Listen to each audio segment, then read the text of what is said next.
Hi friends, it's Taylor. Welcome back to my channel and to another video.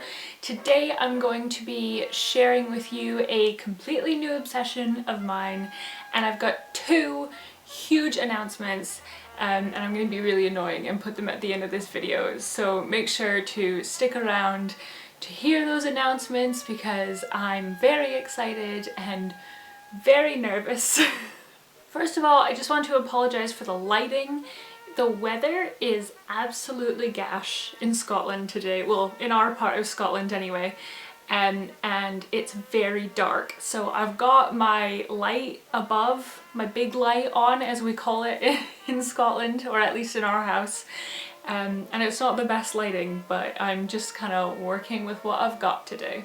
So today I'm going to be sharing with you a new hobby and passion that I have discovered during lockdown. I just want to preempt this by saying that you don't have to find a new passion or project during lockdown. You don't have to be super productive. You certainly do not have to create a side hustle.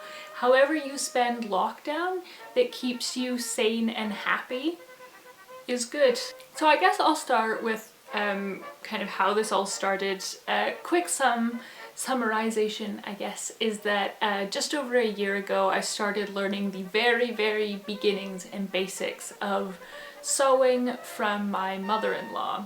She is a very crafty woman, which I love about her because I love being crafty and artistic as well. She and my father-in-law also for a long time didn't really have any money, so they really depended on being creative and using what they had to create a home and a life.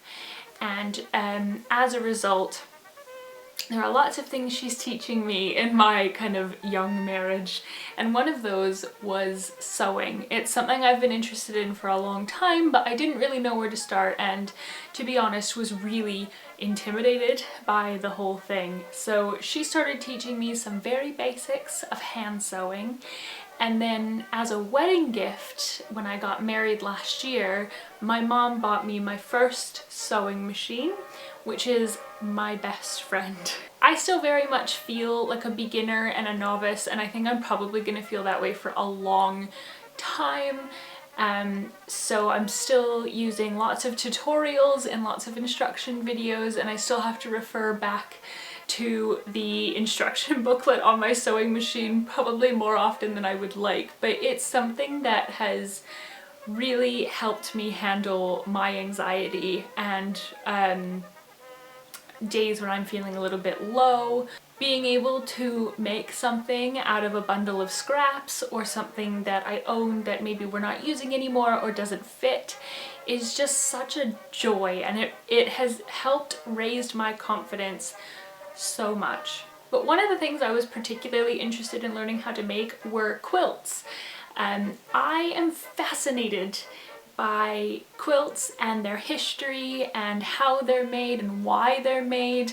Quilts often, at least in the past, were made both so that women could learn how to sew. So often you'll find little small antique quilts that were made by children, and that's how they learned how to hand sew. But they were also made out of necessity and out of a lot of love. So one of the biggest and my personal favorite kind of quilt genres, if you will, is the Civil War quilt, which was made out of necessity for warmth and for comfort, but also the blocks that were made oftentimes told a story, and they were very personal to that particular person or family or experience, and I just find that so fascinating. And there is something about making a thing that someone goes to for comfort and for relaxation that is just very wholesome, and it makes my heart glow. So I was very interested in learning how to make quilts, and then by chance about, I don't even know how long ago, it was shy of a year ago though, there was this quilt book on Book Depository that was massively on sale. It was like 70% off, so I think I only paid like £5 or £6 for it. And I don't have it right now, but it's called World of Quilts. and it's got a ton of different kind of quilts with varying degrees of difficulty, but a lot of them are using scraps, so you don't really have to get new fabric if you don't want to. You can use what's around the house, pieces of clothes that you're not wearing anymore or that don't fit, and they're good size, and like I said, they kind of vary in difficulty. So then lockdown happened and I had even more free time on my hands because I wasn't really going anywhere like most people, and I just decided to try it. I don't know why, because I'm not usually like that. Unfortunately, things can really overwhelm me to the point of like stopping me from trying something new or trying something that I really want to do, but I just decided, like, screw it, I'm just gonna try to make a quilt. And I went for something really basic. In fact, I think it's the first quilt in that book, and it's just a patchwork quilt. Now, I didn't really have any fabric to begin with.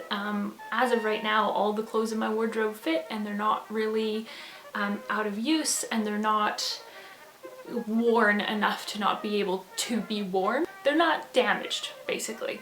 So I went on Etsy, and I was very lucky to find a woman who was selling scraps of William Morris printed fabric that she used for her Etsy shop, but like she had leftovers and was selling them off as bundles for a really reasonable price. So I think I got 2 or 3 bundles, and then I got some extra fabric for the backing and the binding and some of the squares, which I will show you in the quilt. And that's not William Morris, but it's William Morris-esque, and I just got it from a local fabric shop that we have. Unfortunately, in Edinburgh, or really in Scotland, we don't have a fabric district. I do dream of the day where I can visit somewhere like New York or Los Angeles or London and go to a proper fabric district, but in Scotland we don't really have that. However, I am lucky to live in a large city that has quite a few fabric shops and haberdasheries and stores that sell fabric. So I was able to order some from a local fabric shop and get going. I think I will show you guys the first quilt and then kind of go into making it. So I don't think I'm going to be able to fit the whole thing in the shot. It's not, I should say, it's not a large quilt. It is a square. Well, yeah, it's a square. It's slightly rectangular, and it's not perfect. I would ask that you remember that this is the first quilt I've ever made. So I made this quilt. It is just a basic patchwork quilt. It's usually what people start with because they are quite easy, so that you can learn how to cut fabric for quilting and you know, the basic sewing and how things come together. So it's just a basic patchwork quilt with little, I think these are 2.5 or 3-inch squares. They might be 3-inch actually, once you take the seams out. Because I think I did them 3.5 inches, and then with the seams and everything, by the time they get sewn up, they're about 3 inches. So they're 2.5 to 3-inch squares, not perfect sewing. And the only squares that aren't William Morris fabric are the white ones. I was pointing to one out of shot. But yeah, they're the white squares, which I'll get into in a little bit. But everything else is William Morris printed. And there is a little bit of a story to this. So the reason I chose William Morris is that I knew this was going to be a quilt that I made for Lewis and I. It's going to be my first quilt, and I wasn't really sure if I was going to like quilting. But Lewis and I love William Morris and the arts and crafts movement. It's Lewis works in the arts, and it's something he's very, very passionate about, and I've always really liked and appreciated art, but definitely got more into it as I got to know Lewis and when we were dating, and obviously now we're married. So it's something that we really share. In fact, fun fact, Our first date was at a modern art gallery. So it's definitely something that's important to us, and when I saw the William Morris fabrics, I had to, because I knew we would love it and it would really go with our kind of aesthetic in the house, which is like old world Scotland meets kind of cabin Canada, which is very fitting, obviously. So I went with the William Morris fabric. I cut up all the squares and I lay them. I don't have a sewing room.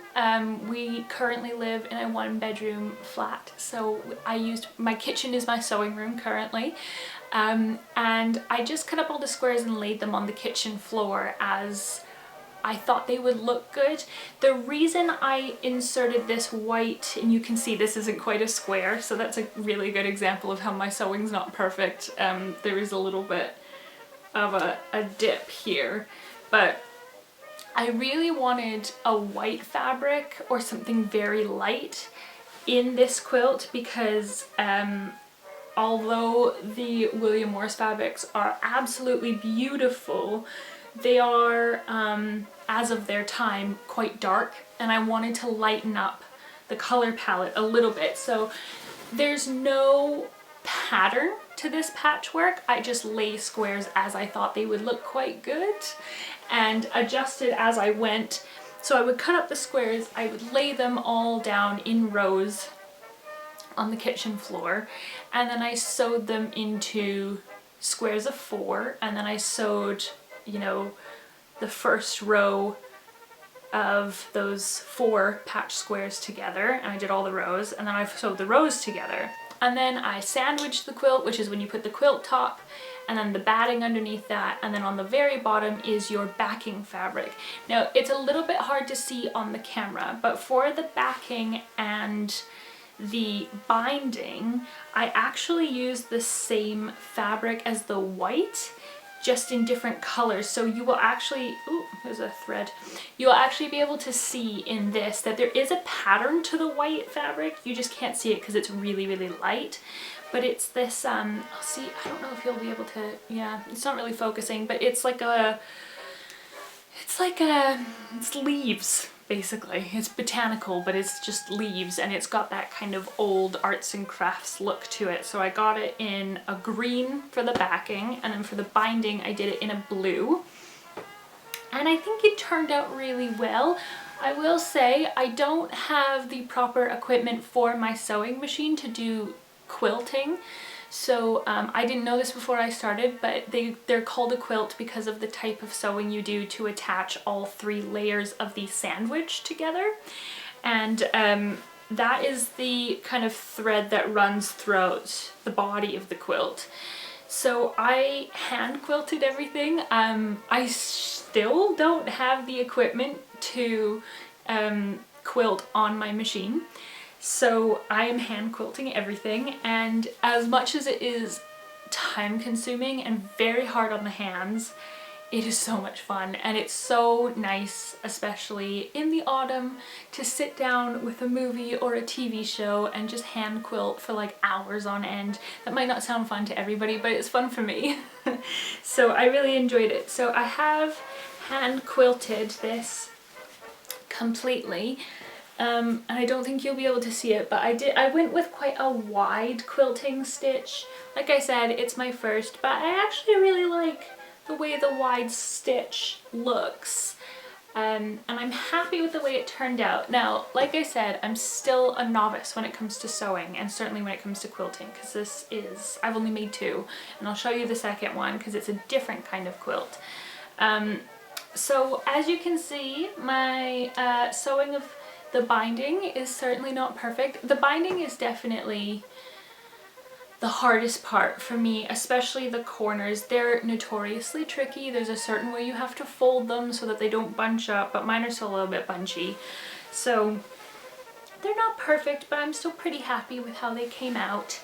And overall, I'm just really pleasantly surprised, and I was really proud of myself when I finished it, because I made this, you know. I took all these fabrics and I cut them up and I did it, and I just, it's such a good feeling to make something of your own.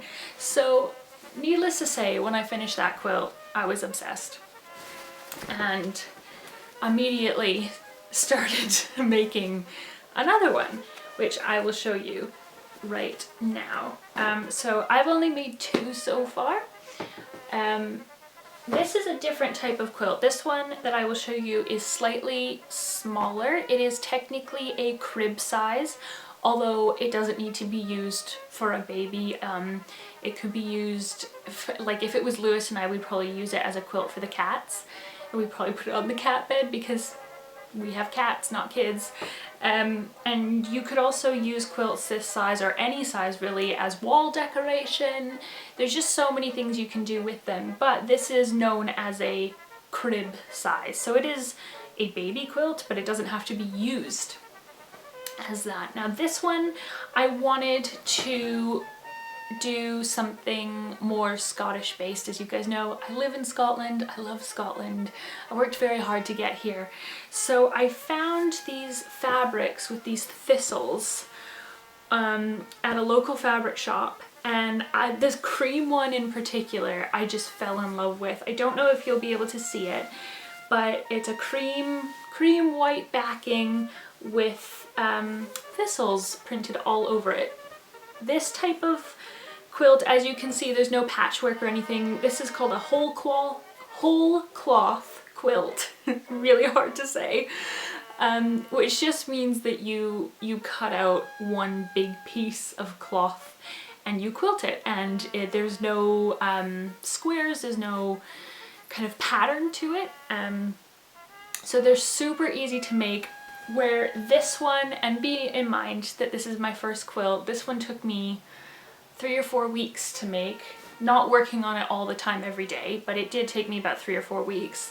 This one took me about 3 days because I basically got the front fabric and then I got this backing fabric, which is a thistle print in a lighter purple on a darker purple background, and I used the same purple fabric for the binding.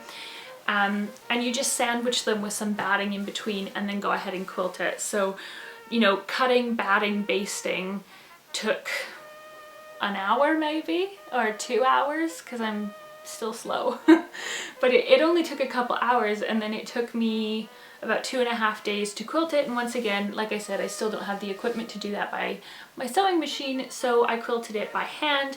The stitches are, you might be able to see them on the back. They're still quite wide stitches, but I really like the way it looks with the cream thread going through it. I like that it's got that kind of homemade look. I think in the future, if I can get the equipment for my sewing machine, I'd like to test out both, maybe a machine quilt some of my quilts and hand quilt others. But yeah, I'm really happy with how this turned out. I am almost tempted to keep it for myself, but that actually leads me on to the first of my really big announcements. So I am really excited and excessively nervous to announce to you that as this video is playing, and as you are watching this, I officially have opened an Etsy shop. So in addition to selling quilts, which I would like to be my main focus, but I'm still learning.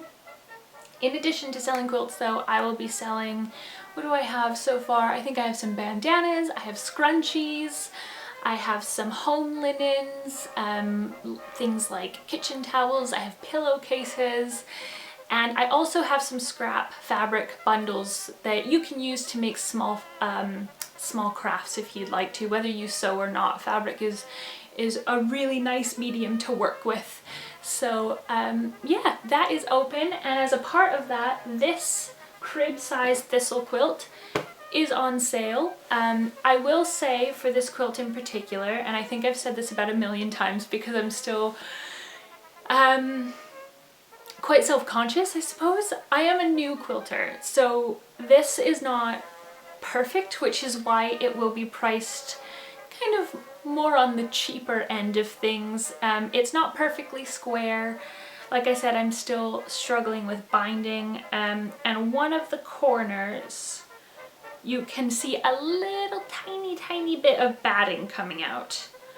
Yeah, So it's not going to come out and it won't harm anybody, it won't cause any problems, but you can kind of see it coming out. And another one of my corners just isn't as perfect as I think it should be, but it is a handmade quilt, and I really love the fabric choices. And like I said, you can use this for just a multitude of things. Decoration, you can use it as an actual like lap quilt. If you've got pets, if you've got a baby, it would make a really nice gift if someone is having a baby. So this, in addition to a number of other things, will be on sale in my Etsy shop. And if you would like to support me through that, please check out the link in my description box, because I am up and running. I have an Etsy shop now and I'm so excited. And yeah, I mean, the more support I get, the more quilts I can make. I am actually working on a third quilt, but it is not going to be for sale because it is a commission. So yeah, it's going to be my biggest quilt and it's going to be a pattern I've never done before. But it is a private commission, so unfortunately it won't be for sale in the shop. But hopefully I'll be able to make similar quilts that I can sell in the shop in the future. And equally, I am open for some commissions, keeping in mind that I am kind of one person, so I can't make loads at one time. But yeah, if you would like to contact me about that, you can message me through the Etsy shop, or my email is always down below as well. And that brings me on to my second big announcement. Today I am also launching my Patreon. I went back and forth for a little while on opening a Patreon because I know my channel's not a big channel, but I would like to create more content. There's so many things I'd love to do for you guys, and there's so many things I want to create for the shop. But some of those things do require some finances. So if you want to support my channel and my content, and if you are able to, my Patreon will now always be linked in the description box below, which is very, very exciting. Equally, I also have a Ko-fi account, which I don't know loads about, but it's more of a one-off kind of tip jar. Where you get to choose how much you want to kind of donate to me and the channel, and you don't have to do it monthly. So there is that option as well. So there are new ways to support the channel, and there's a shop. I'm so excited. I'm so nervous, but I'm really, really excited, and I'm so happy I got to tell you guys. So lastly, I just want to say thank you so much for watching this video and for supporting my channel. A lot of you that do watch my videos have been with me for a long time, so I just want to say thank you so much. As I said, all my links, whether it be support or my social media, are all linked down below. If you liked this video and you would like to subscribe to see more DIY travel and bookish content, then please do. I hope you're all having a great day, and I will see you guys in my next video. Bye!